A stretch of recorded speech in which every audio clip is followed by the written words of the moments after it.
अपने मर्दवा से बोला यही ठीक है।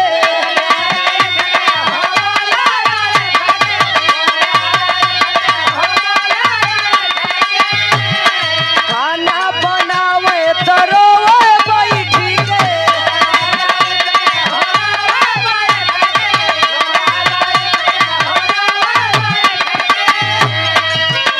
बेटा गड़ले के खाली बहाना।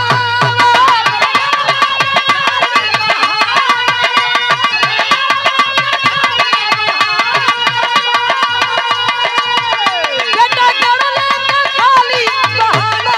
कथी लहरारू के आयल जमाना।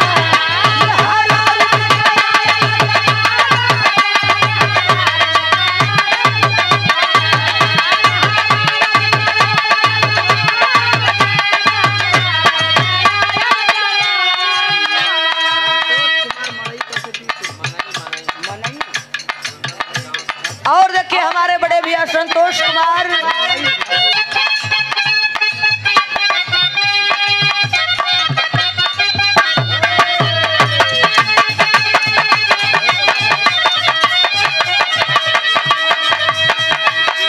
मास्टर बड़ा बड़ी सुंदर होली बजावत हुआ। अभी जी तू मत रिकॉर्ड करा ना निकलगी। चैनल वाले भैया लोग एक अगले साल गौले रही। बम गोला भइल होली में।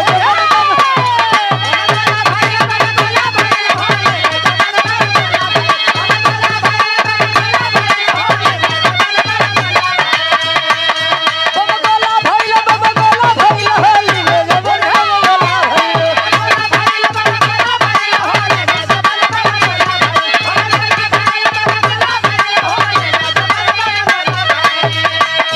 प्रमोद भौजी यही राने में डाली।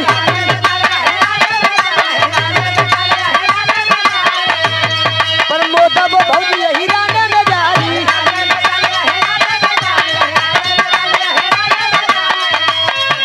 पिया यही के माथा हो।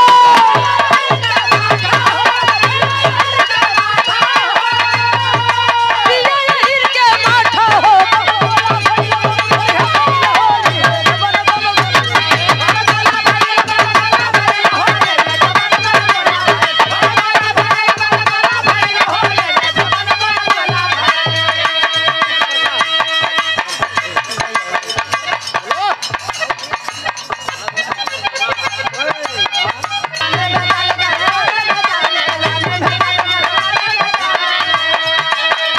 शिवमंगल भौजी यही राने में डाली।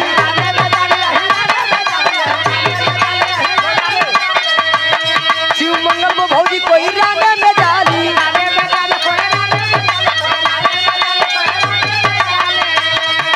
लाली ये कोई इनका भाटा हो।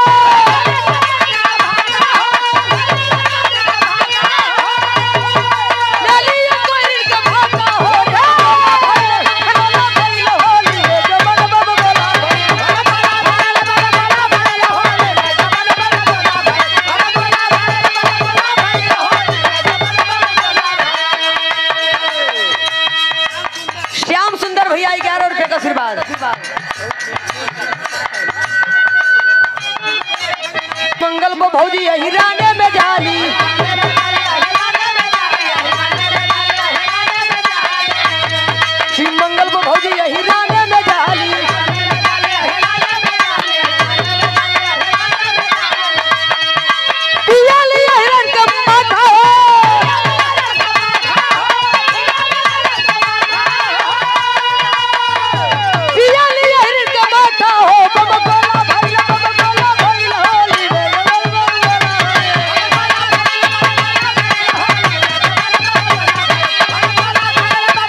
अरे चैत के परे गुलाबी जाड़ हिले बदनिया छेदत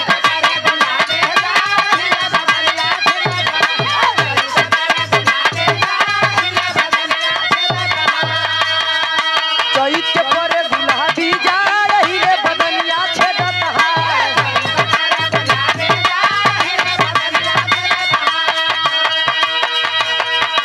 पूर्वा में सजनवा नाही बोलता है देवारू पूर्वा में सजनवा नाही बोलता है देवारू का कही भोरे भोरे जुवता है देवारू